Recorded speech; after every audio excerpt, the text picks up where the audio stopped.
નમસ્કાર મિત્રો, Gujarati update YouTube ચેનલમાં આપ સૌનું હાર્દિક સ્વાગત છે। તો મિત્રો, થોડા દિવસો અગાઉ અમરેલીના લાઠી તાલુકાના ધામેલ ગામના મેહુલભાઈ ભરવાડ કાશ્મીરમાં ઓપરેશન મહાદેવ દરમિયાન વીરગતિ પામ્યા હતા। મિત્રો, ત્યાર પછી ભરવાડ સમાજના ઘણા બધા લોકોએ મેહુલભાઈના પરિવારને આર્થિક રીતે ઘણી બધી મદદ કરી હતી। પરંતુ મિત્રો, અત્યારે એક એવા સમાચાર સામે આવી રહ્યા છે જેમાં મિત્રો એક સુરતના વિજયભાઈ ભરવાડ નામના એક બિલ્ડરે મેહુલભાઈના પરિવારને 21 લાખ રૂપિયાની તેમને સહાય કરી હતી।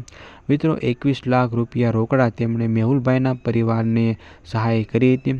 તો મિત્રો, વધુમાં તમને જણાવી દઈએ કે થોડા સમય પહેલાં મેહુલભાઈ મીપાભાઈ ભરવાડ નામના જે આર્મી જવાન છે તે કાશ્મીરમાં ઓપરેશન મહાદેવ દરમિયાન વીરગતિ પામ્યા હતા, જેને લઈને ત્યાર પછી આખા ગુજરાતમાં ખૂબ જ શોકની લાગણી છવાઈ ગઈ હતી। ભરવાડ સમાજના ઘણા બધા લોકોએ મેહુલભાઈના પરિવારને આર્થિક રીતે ઘણી બધી મદદ કરી હતી। જોકે મિત્રો, ત્યાર પછી સુરતના વિજયભાઈ ભરવાડ નામના એક બિલ્ડરે મેહુલભાઈના પરિવારને 21 લાખ રૂપિયા રોકડા આપી અને તેમને સહાય કરી હતી। તો મિત્રો, તમારું આ વિડીયો વિશે શું કહેવું છે એ તમે કોમેન્ટમાં જરૂરથી જણાવજો, અને આ વિડીયો જો તમને પસંદ આવ્યો હોય તો વિડીયોને એક લાઇક જરૂરથી કરી દેજો।